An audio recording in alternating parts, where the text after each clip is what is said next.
aspects, which are, in my opinion, very important. I'm the chair of the commission, but the membership is listed in the first slide that you can see. Talking about sustainability, I make reference to the Sustainable Development Goals of the United Nations that everyone knows by now.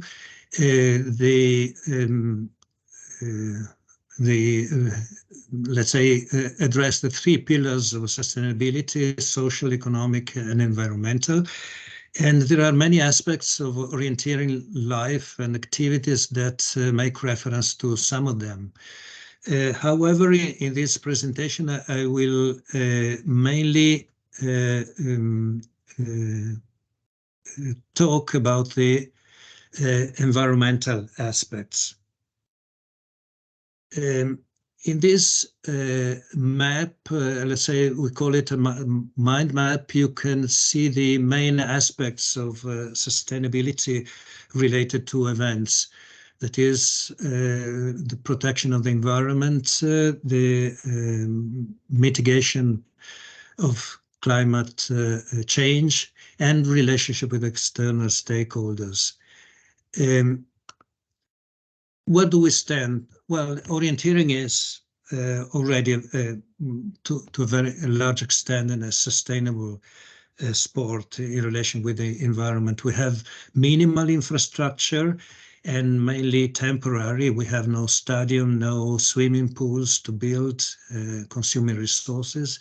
We reuse most of the materials. That is done both by the organizers and the runners themselves. And we have a very good record of clean arenas. Arenas are usually very clean after the even big events. But there are still some areas that either should be improved or still represent friction with the civil society organizations, for instance, environmental groups. And they relate to biodiversity, possible damage of soil, vegetation, and wildlife, the use of materials, and there is a big problem with the climate change, of course, and access to land and the relation with stakeholders, be it landowners or hunters and so on. And there are a couple of new challenges that are worth mentioning. So we are good, we could be even better. I'll go very briefly on the possible damage by trampling on vegetation and soil, because this already should be the part of the culture of all course setters. There are areas that in partly are listed in these pictures that are more prone to damage than others, especially lichen outcrops, very common in Scandinavia, or decaying logs that are very important from the ecosystem, and especially wet areas. And wet areas, because they are usually a very important part of the ecosystem, but also because damp areas suffer from more permanent damage than dry areas. Let me go to the next one. Yeah. Another point of concern is birds. Of course, here I list some birds that are typical of northern of Europe, let's say southern and northern Europe. But just to say that you should dedicate to birds a particular attention. And there are also bird watcher organizations that are very keen on the protection of birds, and they are quite right on that. Especially ground nesting birds are particularly prone to harassing, because the parents may run away from the nests, and maybe the chicks or the eggs are left to abandoned by the parents. There are possibilities of, let's say, closing areas where nesting are particularly common, or to just encircle an area around the nest, which was done, for instance, for some raptors that are not, of course, not ground nesting birds, but are susceptible as well. Mammals, especially big mammals or game, are other important concern. Of course, the mammals are very different in different parts of the world. It's just to give you a couple of examples. Moose, for instance, in Scandinavia or North America, may be important. They can be flushed away from a competition area beforehand, and they will return after the competition. Another solution that works, for instance, for roe deer, which is ubiquitous in Europe at least, is to provide refuge.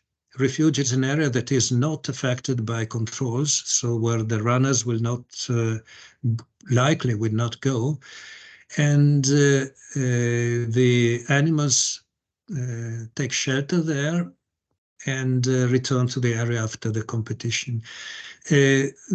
Ideal shelter or refuge are areas with dense vegetation, which is good because probably they are less interesting also for the orienteering. Of course, these are just examples of animals. There are no kangaroos or wallabies for Blair to take attention for.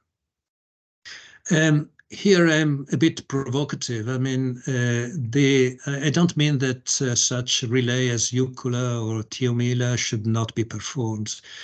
I only say that they should not, at night events should not proliferate. Most wild animals lead a nocturnal life because they are shy of humans, and the night is a quiet period. Many people with lights running in a forest may be a strong harassing factor. When we come to material, it is important for organizers to apply the 5 R's.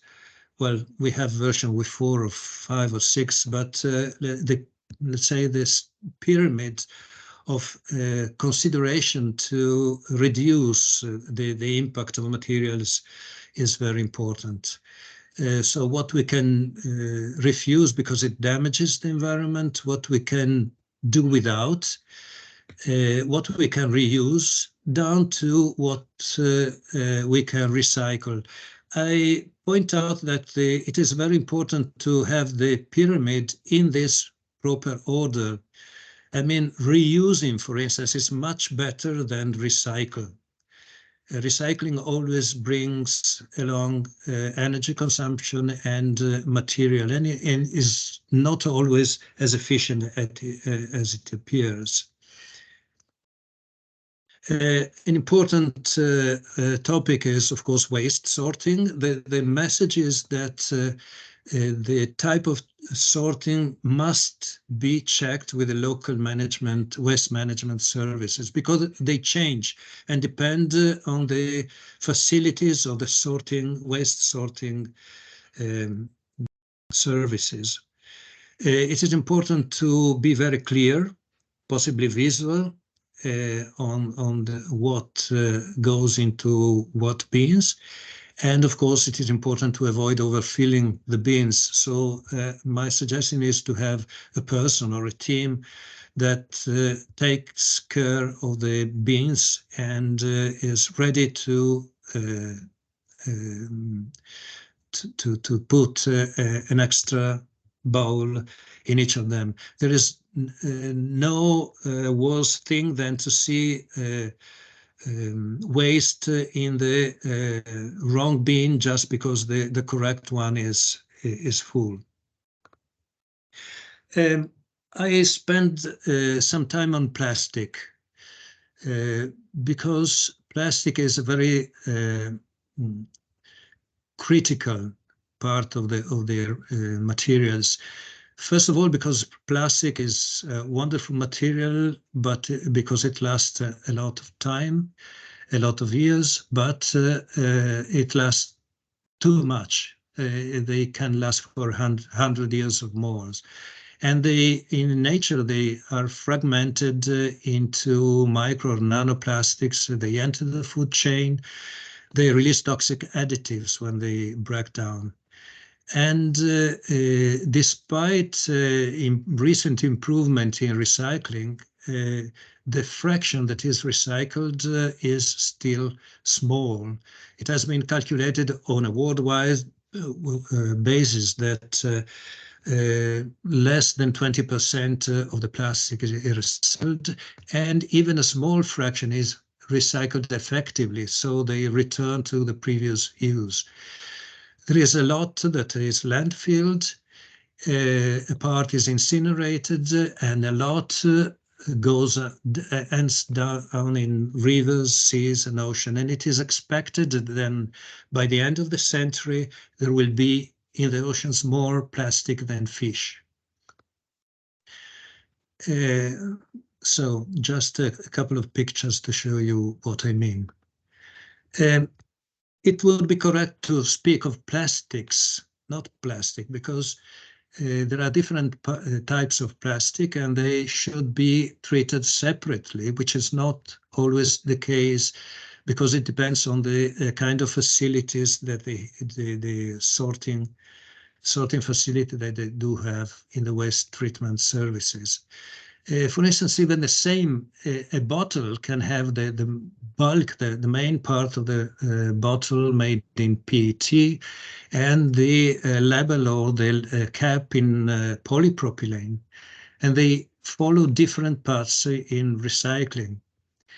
There are materials such as polystyrene, the foam-based materials that are very difficult or almost impossible to recycle effectively.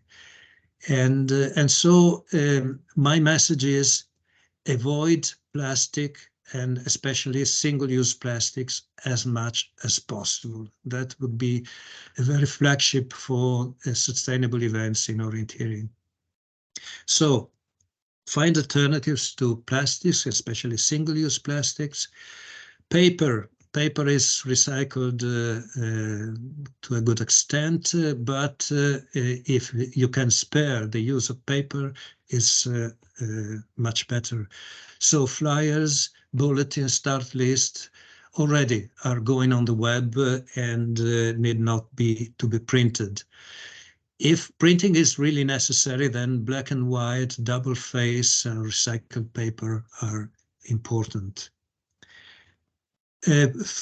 I wish never to see again the leaflets announcing the coming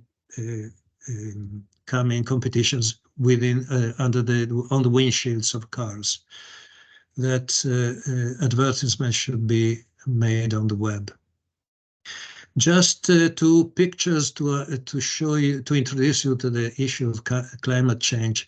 On the left, you see the annual emission of CO2 by country, but the total is important here, and it's growing every year. And on the right, you see the graph represents the CO2 in the concentration in the atmosphere, and the color, the heat of the average, average temperature of the year concerned. By the way, it does not, the graph does not reach 2023, which has been probably, most likely, we are not at the end now, but the highest the warmest warmest year on record. And well, it's difficult to read, but all these arrows here point at important events such as the Kyoto Protocol, the Copenhagen Accord, the Paris Agreement, and the trend is dismaying. I mean, so what? As for many other sports, the main culprit of responsibility in climate impact of orienteering is mobility.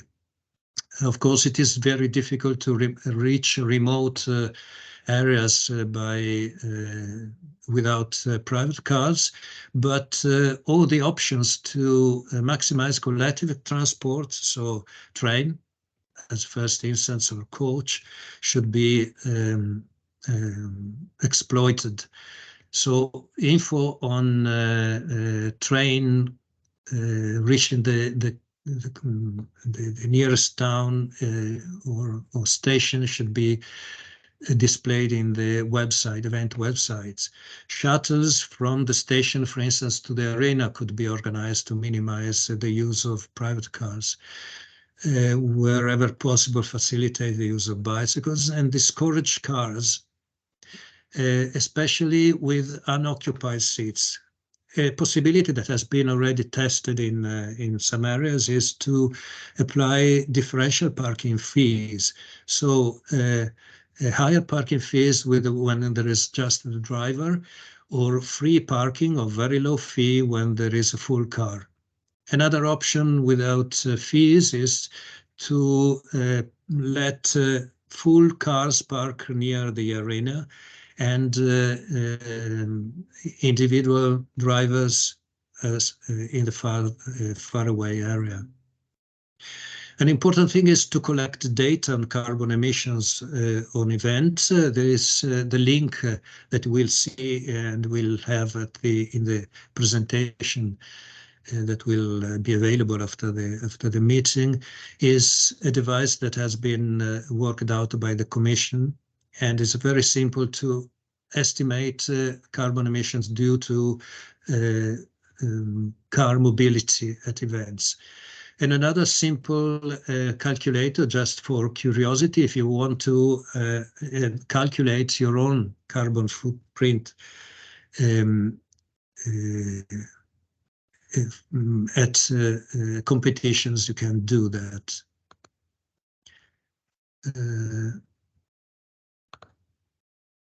Sorry. Okay. Another important aspect to consider is Cattering. Here you see the double pyramid. Just concentrate on the top and the bottom. It says that what is good for your health, that is the bottom of the pyramid on the left, vegetables, seeds, fruits, is also good for the environment. And what is bad for your health, especially red meat or processed meat, is also bad for the environment. If you, especially red meat and especially beef, if in this small chart here, you see that if cattle was a country, it would rank third in the world as for CO2 equivalent emissions after China and the United States. As far as catering is considered, education is the first aspect that is better done in clubs or individual national federations. But what is of concern for the organizer is that, for instance, when you stipulate a contract with a service provider or the organizer provide food themselves, at least a vegetarian or vegan option should be available. A suggestion is, for instance, in multi-day events, to have at least a vegan day, so nothing from animal source.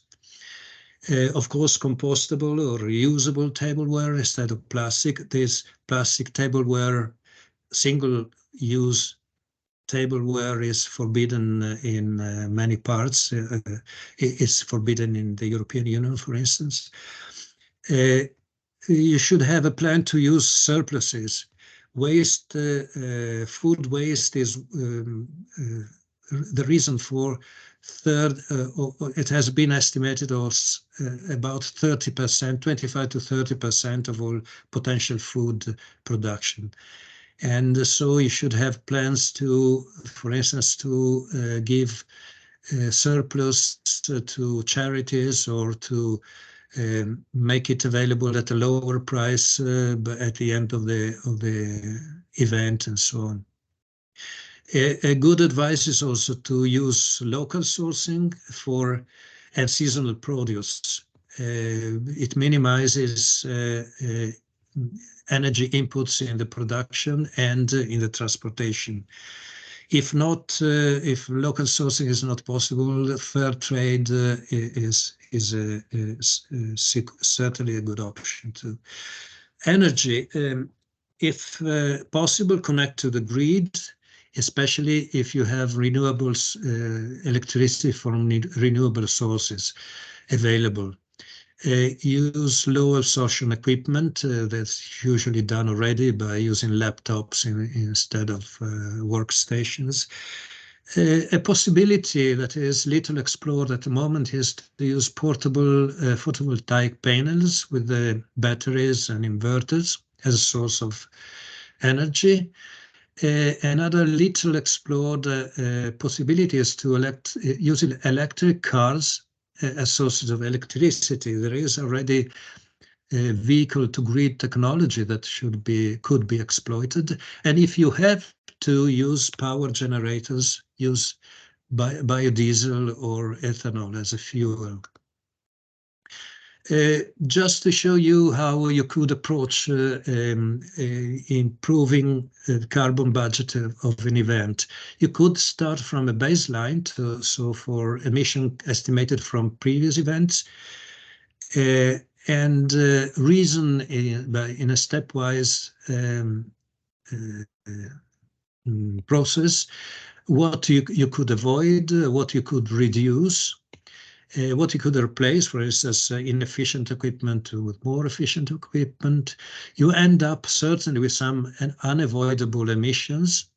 A possibility, of course, not mandatory, is to offset, so to buy carbon credits on the market. This is a very controversial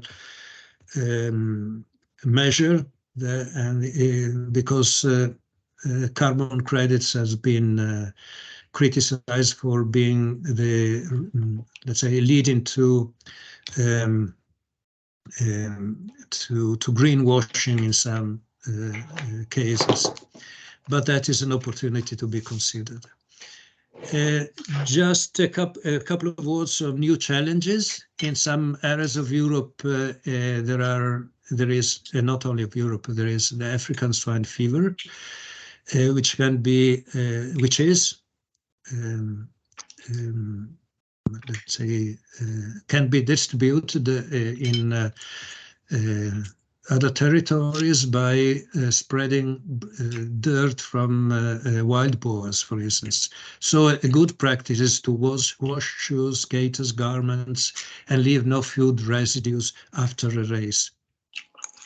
Another little known danger is invasive alien species that represent a threat to biodiversity. Very few people know about invasive alien species, but they are considered to represent the highest biodiversity threat at the moment. In relation with stakeholders, I just touch on a couple of points. Try to have good relationship with the stakeholders, even those who do not understand or know orienteering. Focus on explain rather than defending orienteering.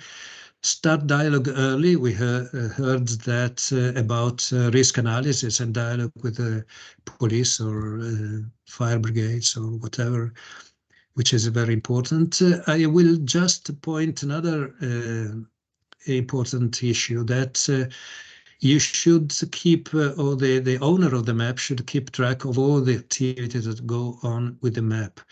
in order not to be a surprise either to authorities or the landowners with the unexpected activities going on in the forest. Just a final list of threats to orienteering reputation, so things that should be avoided by all means. Stressed or dead animals at events, orienteers found in prohibited areas, a poor dialogue with the landowners, nails in trees and checkpoints, materials, especially plastics, checkpoints or tape left in the forest, etc. Finally, I suggest a very good reading, Sustainable Orienteering in Events, published by the Czech Orienteering Federation, which is very enjoyable and very, very well done. And finally, two documents that are published on the IOF website on tips on how to be sustainable in your ordinary life. And then if you want to have it's like quite a bit of reading, it's quite an extensive document, but you could see the document Orienteering and Environment, the results of the surveys carried out early this year among the Federation. Sorry if I was a bit too long. I stop and I'm open to questions if you have any. And thank you, Stefano. And Greg, you have your video on, so if you can switch that off, or is it on purpose? Stefano, I have one question before opening up the others. Have you discussed about demanding some kind of carbon footprint calculations from the IOF events, or is that has that been on the table yet? Well, it is something that we have in the pipeline, and we are certainly aware of the need. At the moment, we don't have. We have, for this last few years, we have calculated the carbon budget for the IOF as a federation. So the office, the commissions, the council and so on. But of course, that is a minimal part of the impact on climate. The issue is, of course, complex one. And for the moment, I'm afraid that within the Commission, we do not have the competencies to prepare a method ourselves. There are already some, for instance, ISO documents for the calculation of impact on climate and on the environment by sports events in general, and also sports events. But we are working on that, and probably with the experience that also some federations have already applied in their own countries, we will propose something useful in the coming future. Okay, thanks, Stefano. Any other questions or comments?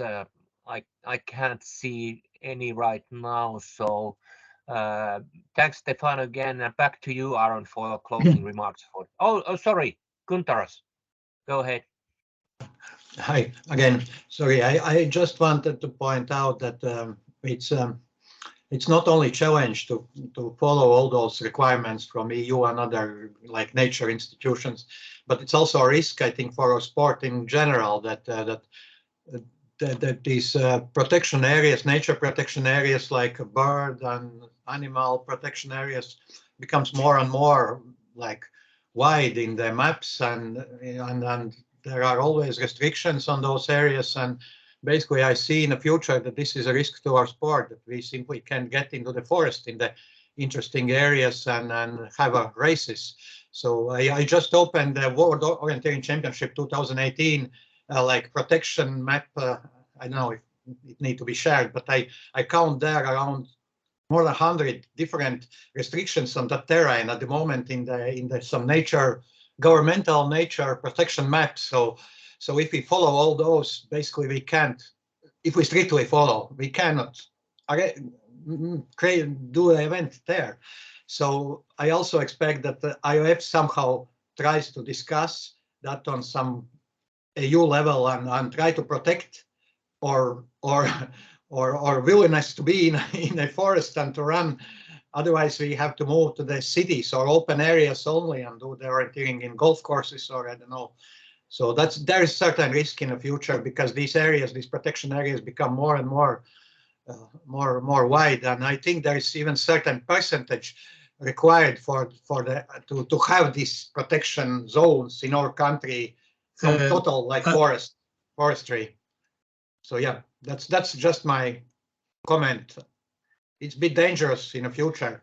I'm concerned that I will not be maybe allowed to run in a nice, interesting forest orienteering anymore after 5 years.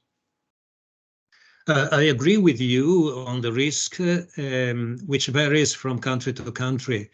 In some areas, in some countries, protected areas are the regulations are much more strict than in others. I have two comments to make. First of all, you should be aware of what forests are certified for sustainable forest management. There are mainly two criteria, two frameworks, the FSC and PEFC. If a forest is certified, and many parts of forests in Europe and worldwide are certified, it should be easier to have a dialogue with landowners. As for environmental organizations or natural protection authorities, I agree with you that there is a risk that restriction will be limiting somehow our activities. But but we cannot pretend that we are the majority of users of nature, and so to the best of our ability, we should try to have a positive and collaborative attitude towards environmental authorities or environmental NGOs, just explaining and showing the little damage or the transitory characteristics of damage. Trampling vegetation is mainly visible a couple of weeks or 3 weeks after the event, but in less than 6 months or a year, you could not even figure out where most controls were. So the best thing is to have a positive dialogue with the authorities, not to have a defensive or fighting approach.